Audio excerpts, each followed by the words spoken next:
so we are going to start or restart. It's a pleasure to introduce Fengqi You, who is from Northwestern University. He has made his studies in China and then a PhD in the US. Carnegie Mellon, yeah.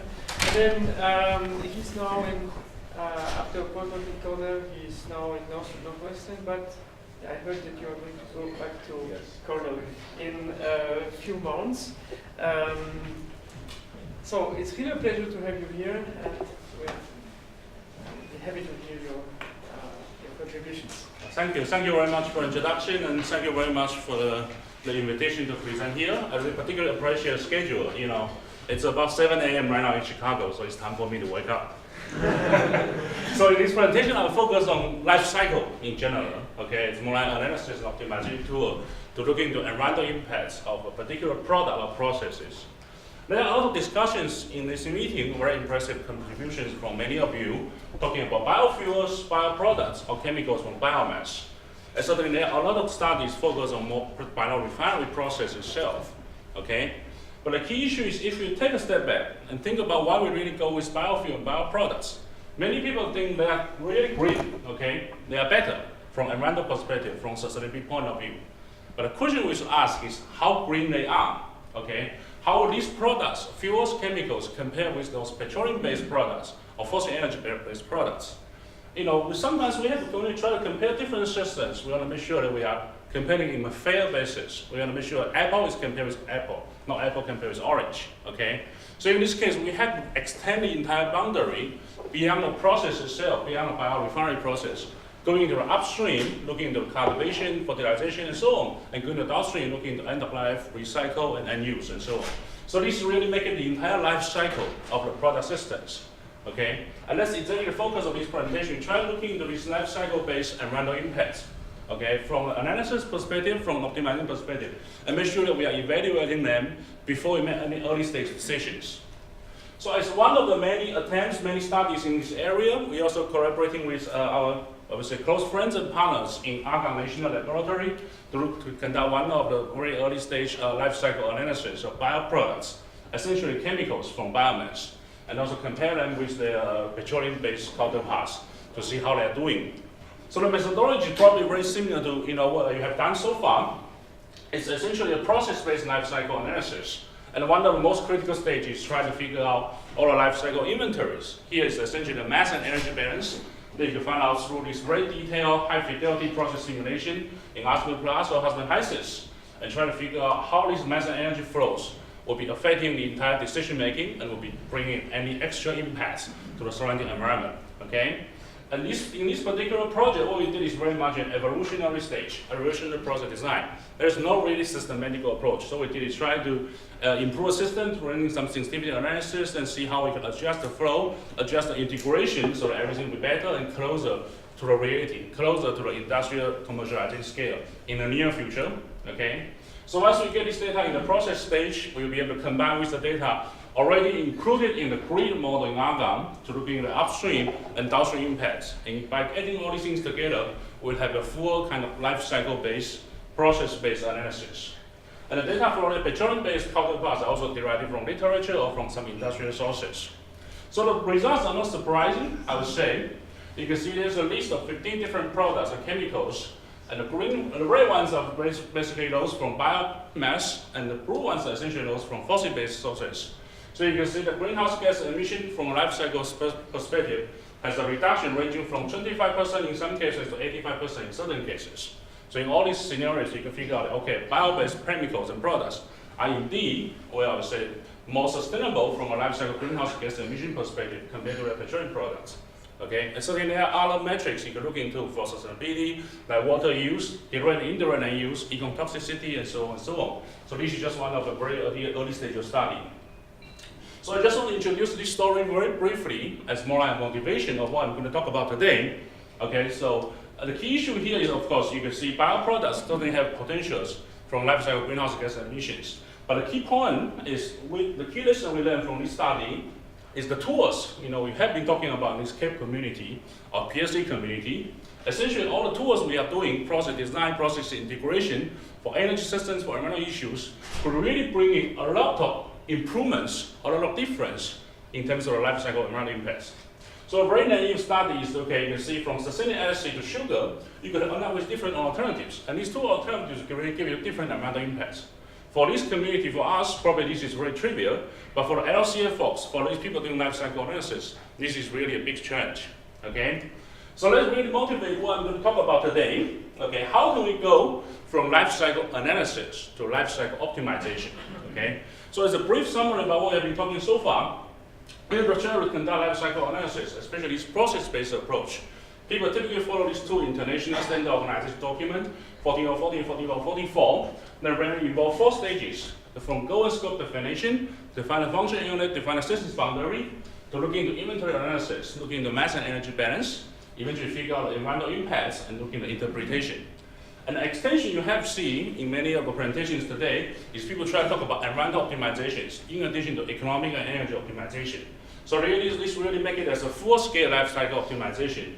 Then you can optimize in not only economic dimension, but also environmental dimension and many other dimensions that you can see here. Okay, the group here, EPFL, is certainly one of the pioneer and major player in this field.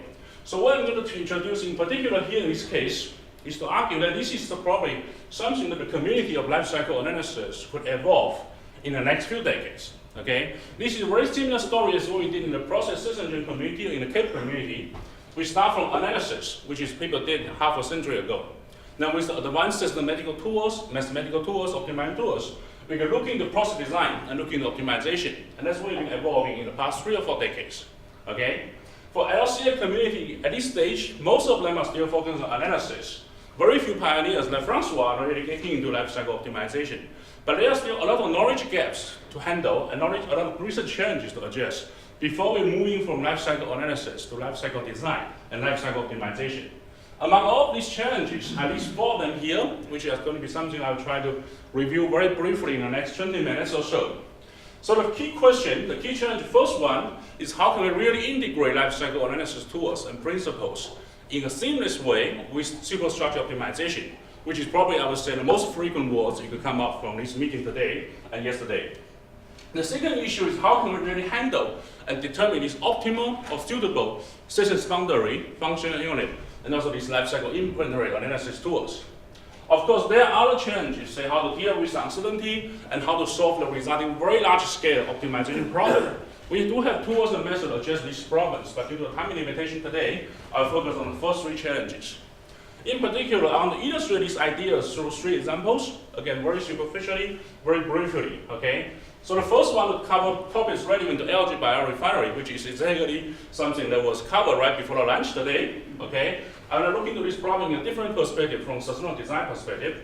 The second one, we do counterclockwise. We get into a bit network-based modeling, and so there was one or two talks this morning also focused on this kind of network-based optimization. And here we're going to talk about a new function unit and new systems boundary from a sustainability perspective. The last one is going to get into this life cycle in optimization in a hybrid way with application to biofuel supply chains. Okay, so first one, I guess I could really skip all this introduction because many of you would probably agree with me that Algae Biorefinery is something we should really study and investigate. But the key decisions here, of course, as some of the presentation already mentioned, it's not trivial. Okay, there are many decisions to handle, such as the selection of technology, selection of pathway, and selection of processing methods. In addition to that, we have to determine the product portfolio because there are so many fuels and chemicals that we can produce from Algae Biorefinery.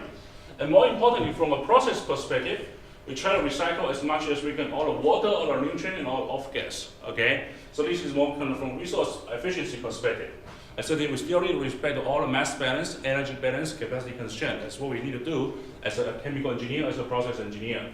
And the key idea here we try to argue is how can we evaluate the process analysis and how can we consider environmental sustainability at the same time. That's what we're really looking into as sustainable design, okay? So in this particular project, what we did is just one specific kind of algae stream, but certainly the methodology applied to many other applications.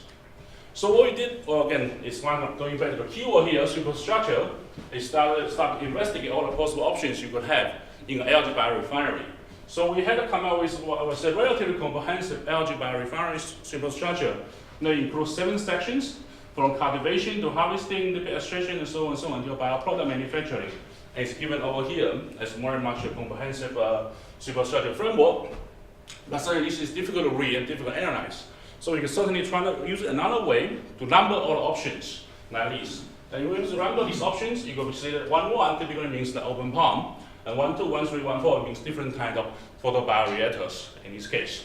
So in the end, the entire system involves thousands of alternatives or thousands of options. And this is something we have to choose. We have to select based on our superstructure optimization. Okay? So once we have this superstructure, we definitely move forward to look into something more broadly, okay? Look into product portfolio selection and look into how to integrate all the things we have in terms of economic evaluation and all the tools we know about life cycle analysis into the mass and energy balance analysis, okay? I will skip all the things about optimization because I assume many of you already know some about optimization modeling. The key focus here I'm going to present is all the things relevant to life cycle based analysis, okay? So very briefly, economic objective would be relevant to capital cost and operating costs, as well as all the credits by selling byproducts. But environmental objective involve all the direct and indirect emissions. And this is the tricky part here, because we talk about this biorefinery or biofuel process. From a PSC perspective or from CAPE perspective, we focus on the process itself. But if you're looking at the entire life cycle of these biofuels or bioproducts, they involve many other things beyond the process, okay? So here, the green box here is the boundary of the process with all the stages you can see previously. But beyond this box, you would add all the upstream activities on nutrient production and all the downstream activities on the product recycle and so on. And this should be all considered and taken into account in the life cycle analysis. And this is a key issue that we involve not only direct emissions from process, but also a lot of indirect emissions because of activities we have in the process itself. And this is how the life cycle optimization, life cycle analysis a little bit different from a conventional process optimization that we've been working on so far. Okay? So the results of this study, again, I skip all the technical details. I try not to show too many equations here. I just quickly present you the results. You can see a similar Pareto curve trying to evaluate these x-axis in terms of unit greenhouse gas emission for kilo CO2 equivalent per megajoule and y-axis in terms of cost. But the key idea you're going to see is there are really two kind of optimal pathways based on what we have seen. One of them will really give you a bit lower greenhouse gas emissions. That's based on the kind of like emerging technology on hydrothermal liquefaction, okay? And eventually producing renewable diesel, fertilizer, and some gas products. Another option or another pathway that get to see a little bit common or more general is the traditional esterification process. Because in this process, you produce biodiesel, but also you produce glycerol. And with glycerol, you can further upgrade them to different bioproducts, and they could be sold to introduce extra credit and reduce the cost in this particular case. So let's take a look at a little bit the different details about this solution. In the end, you can say we call it minimum cost solution. But essentially, you minimize the cost. In the meantime, you try to minimize the environmental impact as much as we can. So this is a design showing on the slide here about the minimum cost solution. And the key issue is in the end, you get to see the biofuel, cost biofuel, in this case will be diesel, will be about $2.8 per gallon in terms of gasoline equivalent. And the emission is about 7.21 kilograms CO2 and so on. An optimal bioproduct we select in this case will be propylene glycol. Okay? So it's one of the relatively profitable bioproducts we can produce from glycerol. As a comparison, just to give you things about how well they are performing, you can see the cost of fuel, of course, it fluctuates quite a bit in the past 2 or 3 years. By January, it ranged from $2.7 to $3.7. So you could relatively arguably mention that consider this process is still relatively profitable under the optimal setting. But in terms of emissions, or in terms of greenhouse gas emission case, even under the case of minimum cost solution, it's probably not the best in terms of environmental perspective. It's probably about half of what you're going to see in the petroleum counterpart. So this really optimization tools could help us not only reduce the cost, but also reduce the emissions. You can see the similar trends when you look into all the other bioproducts that you can produce from this algae biorefinery. Like in this case, hydrogen could lead to a 63% reduction compared to the fossil fuel-based counterpart. The propylene glycol will be 51%, and the PHP will be 6%. Okay? So this is just one of the intuitive examples to show you how things will evolve at a process scale, and this is just one of the specific process. And certainly we can look into a bit broadly into a network perspective, because you could argue there are so many different pathways, so many technology available there to convert biomass, any kind of biomass, to any kind of fuels or chemicals. So how can we really capture all these complexities So then you can run this kind of detailed process optimization, superstructure optimization, process synthesis for each of these processes one by one, but it could be very time consuming. So as the early stage, I would say decision making, early stage screening, what you could do is certainly try to build a comprehensive network to capture what's already out there in the literature or what's already out there that people have done so far. So you can see we have a very simplified bioconversion network that's starting from 8 different kind of typical biomass feedstocks, well, based on the US case, producing eventually 4 kinds of biofuels and 90 different bioproducts. Certainly there are a lot of intermediate products in a pre-treatment process, upgrading process out there. So we have hundreds of different conversion technologies. For each of them, we have created very detailed capital cost, operating costs based on typical sizing factors. We also collect all the utility consumption, process emission, including direct emission, indirect emission, water footprint, and also solid waste, and so on. Okay, so this is a very much relatively database that we have collected so far, but some of these things are still evolving as people are moving forward.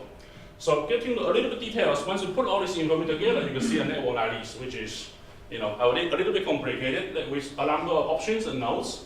The purple ones are for the bioproducts, the orange ones are for the feedstock, the red one for upgrading technology and so on, and the purple ones are for the biofuels. Okay, so if you telescope a little bit, just looking at this area itself, you get to see some of the conversion technologies and products we have. So the entire network so far, at the current size, has about 200 technologies and 142 different kind of feeds, intermediates, and products. Okay, so with this network, you can definitely do a lot of things. You try to optimize the network to reduce the cost. You can optimize the network to improve environmental sustainability. Of course, everything will be done based on a certain feed or certain product. Okay, you can fix the demand, you can fix the supply, or you can fix both. So in this particular context, we are most interested in looking at environmental sustainability issues, because people always talk about fuels and products, but how can we really compare them together in a fair basis? So we still similarly apply this life cycle-based optimization to this network system. So as the first step, as you mentioned earlier, is looking into systems boundary. Okay, there's one of the very fundamental study you have to see from a life cycle perspective. So everything starts from cradle. Okay, the biomass growth, cultivation. On one hand, they capture CO2 from the air, but also they produce some CO2 due to the cultivation process. And suddenly it will involve transportation and all the conversion in biorefinery, eventually the end use, and recycle and so on. Okay, so these are the typical life cycle stages. Of course, there are many others beyond this system, which we try to aggregate into these 5 levels. But a key challenge, a key research question you can see here is fuels and chemicals are different. Okay, for fuels, you can eventually burn them. You have the combustion process. They could produce CO2 and going back to the air. But for chemicals, some of them are degradable, some of them are not. Okay, so it's not that easy to really compare or optimize pathways that both produce fuels and chemicals. Because again, as we mentioned earlier, we really want to compare apple with apple, orange with orange. It's difficult to compare orange and apple together. So how can we look into this problem from a life cycle perspective? How do we find a uniform, let's say, function unit to compare these different pathways in a systematic approach? So what we did is, of course, we go back to the very much fundamental idea, fundamental motivation of getting to this bio-based industry. Why we use them? Because we think they are renewable, because they will help us to reduce the CO2 emission, they will help us to capture the CO2 from the air during the growth of biomass.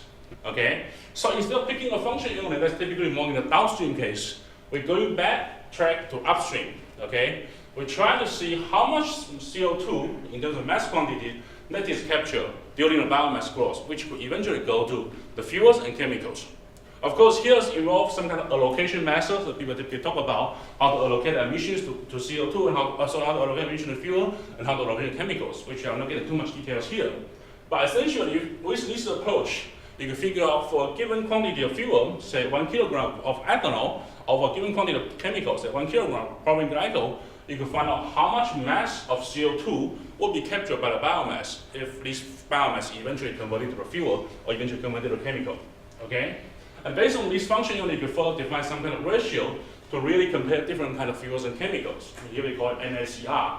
That's connect atmosphere CO2 equivalent. That really calculate how much CO2 is emitted across the life cycle CO2 equivalent, okay, versus how much CO2 equivalent is really absorbed during the growth of biomass. Okay. So with this ratio, you can really have a nice comparison among different chemicals and fuels derived from biomass. So as a quickly illustration, you get to see here is we have overall captured CO2 from this biomass growth, and of course, in the growth, you also produce some kind of emissions. And as time goes on, we're looking through the entire life cycle of upstream and downstream, adding all the direct emissions, producing indirect emissions coming out from the process and coming out from the life cycles, divided by the overall CO2 uptake upfront. Okay, and this is exactly an idea of the NACR. So let me show you very briefly a case study here. Let's say we want to produce a certain quantity of ethanol, gasoline, and diesel. In this case, we try to minimize NACR and minimize cost. Okay, so it's not surprising we can end up with some kind of pathway selecting certain kind of feedstocks, like in this case, softwood, soybean, switchgrass, for the cost minimizing process, and eventually producing the fuels that we need. But in addition, we also have some chemicals as a byproduct to offset the cost. Okay, but I would like to draw your attention to this particular figure here, which really shows how much CO2 is really the input of the system captured by the biomass, and how much CO2 is emitted by each stage of the life cycle throughout the way. Okay, so this is the way we define NACR. Another option you can see is we try to minimize these NACR, this ratio in particular, under a certain fixed stock, under certain demand as well, we mentioned earlier, which is given at the end. And so there are certain technologies you can select it through our pathways. But more importantly, once you get into this particular emission distribution here, you get to see NACR is getting reduced because all activities is compressed a little bit by the emission allocated for each stage. Okay? So this is just one of the examples we want to show you how to utilize this network-based knowledge to look into a sustainability problem. But sometimes in this network, you can address some other issues like water consumption, water efficiency of energy, or looking into some kind of uncertainty using the adaptive robust optimization methods, which I'm not getting the details here. So I don't know how many minutes I have so far, but let's go to the very last example here. Quickly moving beyond a little bit, okay, get to the higher stage, looking into a little bit about how we go to life cycle optimization if we still want to capture the state of the art in the analysis tools. So in the previous two cases, we talked about how to integrate LCA with superstructure optimization and how to define a systems boundary and function unit. In this particular example, I want to see how we can capture or incorporate the state of the art of lifecycle inventory analysis into the lifecycle optimization. So what we have been talking about so far is based on the process-based lifecycle analysis. And this is probably the most widely used tool because it's easy, it's very much following engineering knowledge, okay? But another community, another group of people in this community, lifecycle analysis community, are very much economists. So what are most interested in those input-output-based lifecycle analysis? They try looking at this nationwide emission from a broader upper scale perspective, okay? They try to capture all the emissions relevant not only to the process, not only to the life supply chain, but even to the background economy across hundreds of sectors in the country or in the world, okay? So the state of the art of this approach is called hybrid LCA, which really combines these two analyses together, process analysis and an input-output-based analysis, okay? So what's the difference here? This is a very brief illustration. So let's say if you have a process boundary in each box, supply chain boundary in this green circle, okay? And the gray area in the background will be the economy or in the world, everyone outside our process, everything outside our supply chain. So the process-based analysis is only capturing everything you have within the value chain, okay, across each stage of life cycle. So it's very much a bottom-up approach, coming out from a very detailed engineering analysis, coming out from a very detailed calculation, okay? Another option is you can look into this input-output-based approach. It's very much typical macroeconomic measures that capture how these interactions, one sector, say, fuel sector or chemical sector, interacting with all the other sectors in the economy. Of course, there are hundreds of sectors in the world, so there are hundreds of input-output metrics you have. And it's pretty much a top-down approach, looking at the entire economy and how the things going on, okay? So the hybrid way is trying to capture these two together. On one hand, we want to balance the computational traceability by using this input-output approach. On the other hand, we want to capture the accuracy we have in the process-based analysis, okay? So the key challenge in this particular case is how can we really combine everything we have in supply chain optimization, process optimization, all the decision-making systems we have into this input-output or hybrid-based lifecycle optimization. So the key issue we have here in innovation is we define something called activity. Okay, this is something similar to what we have. But activity is very much breakdown of all the things we could have within the supply chain decisions and trying to figure out how these activities could be relevant to different sectors of economy. So in this case, we have different kind of transportation modes from truck, rail, and ship. Each of them get into different kind of operations, okay, which are again the details here. But eventually, we go into different sectors like agriculture sector, mining sector, manufacturing sector, finance, law, and energy, so on. Okay, and by using these sectors, we can calculate unit price and all the economic transaction values. Okay, based on this, we can further project it back to economic background and figure how much emissions is really produced in a nationwide or in a global scale, and going back to this specific process. Okay, so a little bit math here, which I don't want to overhaul too much. This is probably the only equation you will see in the presentation. Is eventually you'll end up with a huge large matrix. Okay. Part of these metrics on the upper left corner is for the process input output. Part of this on the lower right corner is for the economic input output. And these two white metrics here will be the interaction between the process and supply chain with the background economy. Okay? We'll use this later in the case study we will illustrate. So we have done quite a bit of optimization study on supply chains, biofuel supply chain in particular, at a county level state for the US. Things are right now in Europe, so it's better I think to use a European case study. I chose this one, which is UK case study, because it's somehow easier. UK is isolated somehow from the mainland continental Europe, so you get to see all the data and how things evolve as a biofuel system. Okay, so here you get to see multiple biomass feedstocks to produce the ethanol from upstream and downstream. So what we did is first we did study the structure of the process system, and of course processes here involve process, but also involve supply chains. So here we have 14 different processes: biomass, chemical, utility, transportation, and listed in details over here in the table. Okay. Again, I'm not getting the details, but I will now mention the source of data coming from Event, because this is a European case study. Another way around is you can take a step back. Okay, looking at the economy, and this seems to be even broader because there are many groups of sectors in agriculture, in mining, communication, real estate, education, and so on. So essentially, you can end up with a huge matrix. 896 times 896, okay? Then we're looking at all the things involved in industries in UK, products in UK, and rest of the world industry and rest of the world products. Then we try to capture all the interactions between the UK and the rest of the world, and between the industry and products you have seen in all these regions, okay? So once you have these values and the data, we'll be able to put it into our hybrid lifecycle optimization framework and certainly produce a trade-off between economics and environmental issues, okay? Certainly, it's not surprising as the cost goes down, emission goes up. This is always what you see. But the key point I want to capture here is you get to see if you use the typical process-based analysis, okay, we really only capture about 41 or 42% of emissions that's really emitted throughout these bio-based energy systems, okay? Because the remaining one captured by input-output analysis is about 56% in this particular case, okay? In some other cases, of course, the process emission will be the dominant one, which is about 87%, and the remaining 30% comes from input-output. But in all these cases, you get to see some contributions directly from process, some contributions coming out from a background economy, and this is how it works in particular. So the last thing you're going to see is very much the supply chain design decisions, as we typically show in all the supply chain optimization problems, how these feedstocks are transporting from different regions to different destinations, and how these fuel demands are supplied as well. And the last point, the very last slide, is to just show you the environmental profile. You probably cannot tell the difference between these cells and nodes, but the key point is this is the solution we get from the minimum life cycle of greenhouse gas emission, and the other one is the solution we get from a minimum cost. You can see a complete different profile, in particular, how it works and how it's linking up to all these facilities and transportation activities. Okay?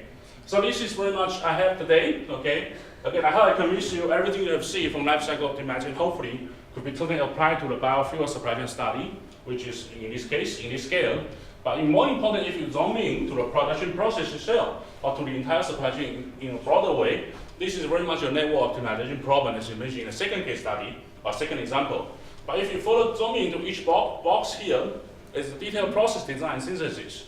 All the superstructure optimization tools could be used and applied, and also integrated with lifecycle optimization.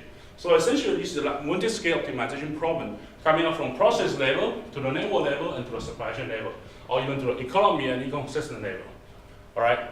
So with this, I want to thank you for your attention, and something I want to also invite you to visit us and also Western University before July, or to Cornell University after July 1st. All right. Thank you very much.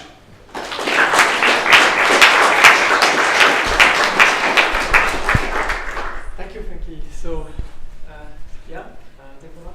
I have a question about your metric, the ratio of greenhouse gas emitted over the life cycle over greenhouse gas. Yes. So why is a ratio better than a sum or a difference? I would think with a ratio, it's in a way not so robust because it could explode if you have really small numbers in the denominator or big numbers in the denominator? Because we have different kind of biomass. So that's the key decision you want to choose as well. For a network setting, you get different kind of feedstocks. Some biomass will capture more CO2 than others, even if you produce the same quantity of fuel, let's say.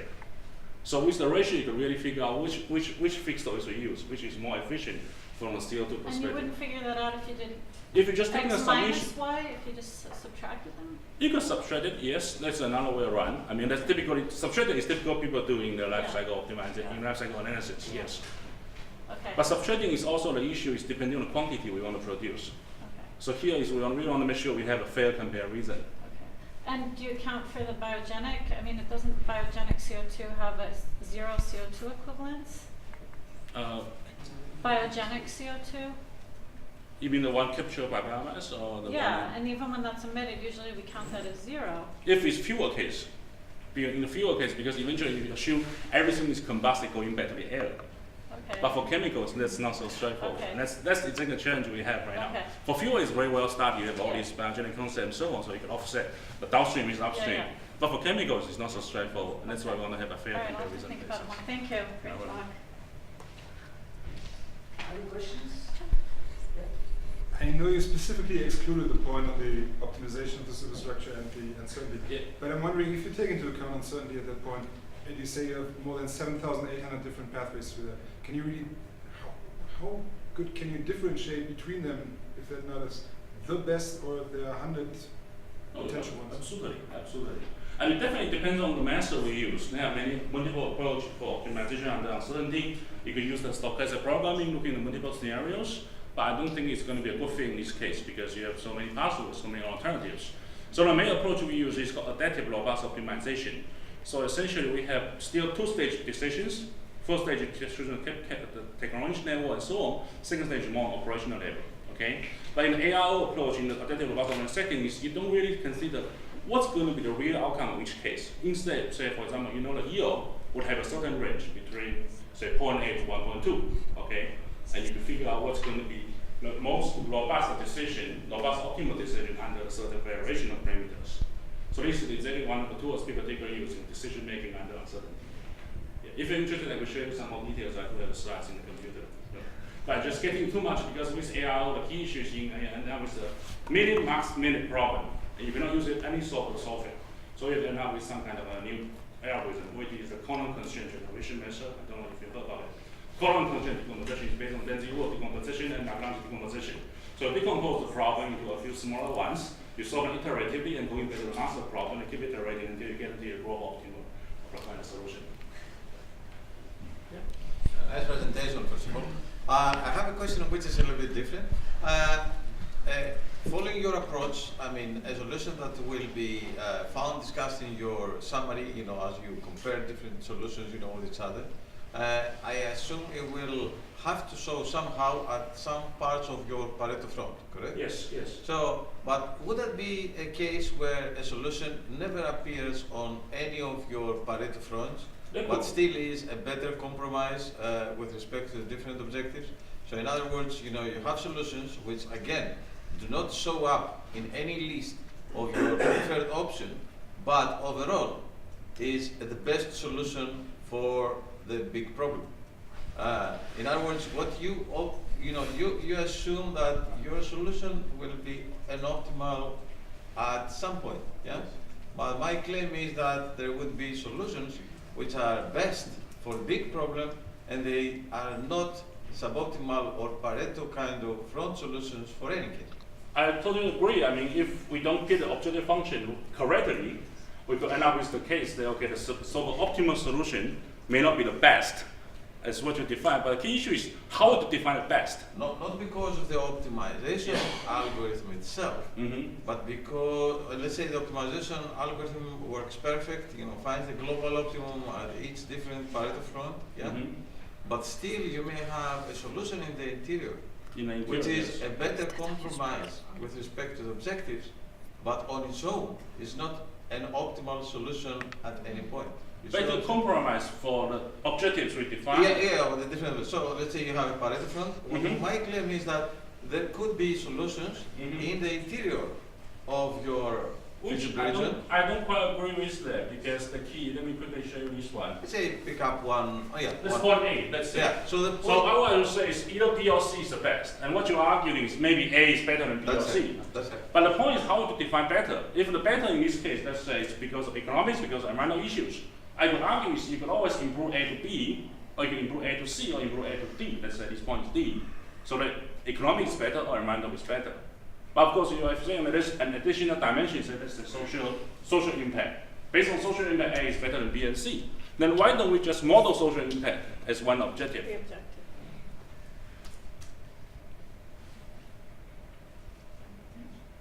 So it goes back to the definition of best or better. If we could quantify it, then we should include it. If we cannot quantify it, of course, models will not be helpful in many cases, like election, who is going to be the next president. Especially with respect to his comment about uncertainty. Yes. A and C could be indeed very Oh, that's a different story. If we get uncertainty, then there's a measure. We have a new paper coming, operational research, just coming out, how to look into multi-objective optimization under uncertainty. Because if we get uncertainty, there's no Pareto optimal curve anymore, because that's going to be a region, a zone, Pareto optimal zone. And that would not be something as you argue. Yes, I agree with that. If it's uncertainty, that would be a different story. On this topic, can I ask what kind of environmental objectives you're putting? So for this particular case, I mean, in the case studies I show typically CO2 emission because it's fewer, typically in bioindustry we have these things. But there's something else. You can look into water consumption, water footprint, which is something we have done. You can look into direct and indirect land use changes. Or eventually goes back to CO2. You can also look into econ toxicity and so on and so on. So there's a comprehensive, I would say, indicators by Econ Indicator 99 that summarize all these hundreds of different impacts and so on. But the key point is, if we try to capture everything, we can always encounter some change from the data collection process. We may not have data for all the processes we need, but we typically could get some reasonable good data if you want to talk about CO2 or CO2 equivalent. But yes. If you take CO2, I mean, from the way I see it, CO2 is caused by burning energy. Yes. So, and the more energy you use, the more cost it will be. Because the cost of operation, energy is much more than water or anything else. But something else would also incur cost, right? Yes, it doesn't have to be CO2 only. The way I would see it is that if I take CO2 especially, yes. I don't have a Pareto curve because if I minimize cost, I'm minimizing the CO2 as well. No. This is not true. I can show you calculations. Yeah, but sometimes yes, but sometimes no. Yeah, but I can comment this Pareto with different objectives. So just choosing different indicators for representing the environmental impact will lead to different Pareto curves. I agree with that, but if you take CO2 or carbon footprint or global warming potential, they will all decrease because the cost will decrease because they are all related to how much energy you use. No, it depends on Which the other carbon way will you get footprint of the CO2? energy sources that you are using. Which other way will you get CO2 to increase? Well, I guess one good example is electricity. Yes. So if you choose another electricity mix, but then that you will obtain another also solution. increase your cost. If you use more No, electricity, no, it because will increase more cost. nuclear is a counter example. If you want to reduce CO2, you could use nuclear. Yeah. That doesn't really But reduce you the didn't cost. use those. I did not use this fuel, biofuel case. But this is, well, in LCA it's always the same problem. The electricity mix is a boring assumption. Right. I would agree that if you had water or ozone depletion, but I find it difficult to believe that with global warming and CO2 cost and carbon footprint don't go in the same direction. Well, in many cases they do, even especially in this biofuel case, where you have different technologies. Some technology will end up with lower, I would say, life cycle greenhouse gas emissions, but cost may not be lower. I mean, one of the examples, let's say, in the drying of algae, you can use centrifuge, you can use freeze drying, you can use something else, right? But not the most cost-effective way. If you reduce the energy, you reduce the cost. But there's something else other than energy. Yes, but with the Okay, the we LCA. can Yes, talk we can about talk about it. We have to do it because sorry, we have to switch. So Yes. otherwise we will be All right. late and we have a strict deadline. Okay, thank you.